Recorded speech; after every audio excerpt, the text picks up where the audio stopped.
Hi, and thanks for joining us today for Don't Let Grants Stress You Out. Today we're going to cover how to write a grant budget.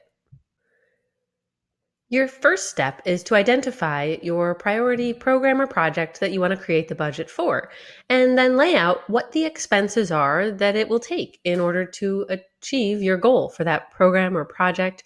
What do you have for salaries? How about supplies, mileage? And of course, don't forget to include your administrative overhead in the total cost to implement that project or program. Your next step is to think about what revenue you already have committed to that program or project. Maybe you don't have any at this point. Maybe it's just a brand new idea. But what is your plan for how you're going to secure that revenue? How will you diversify your support? And maybe, hey, you already have some grants that are pending for it. So be sure to include that in your revenue plan when you're looking at that draft budget.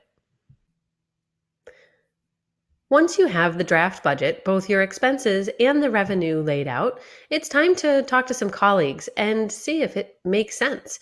You want to do things like compare it to your logic model or your work plan for the program or project. You want to think about what financial constraints you might already have in place in terms of salary caps, etc. And so then you've got your colleague buy-in before you move to the next step. Once you have your grant budget document that's been reviewed by your colleagues and everybody agrees, you can finalize this as your internal program or project budget.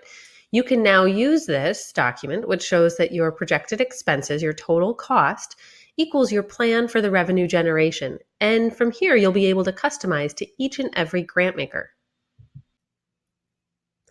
Now, when you open up a new set of funding guidelines, a request for proposal or a notice of funding availability, and you're looking at their budget form, sure, each budget form is likely going to look different, but you're starting with one consistent document that's already been pre-approved by your colleagues.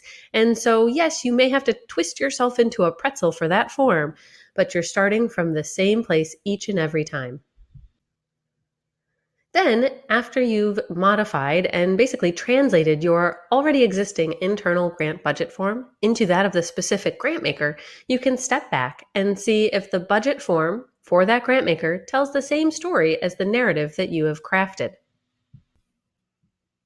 Once you believe that your grant narrative and all your attachments and the budget are all telling the same story, now comes our favorite part. Now it's time to click submit or put it in the mail. Do you have questions about how to create a grant budget? We're here to help. Connect with us on social media or visit our websites. And of course, don't forget to subscribe so that you never miss a single tip or trick that will prevent grants from stressing you out.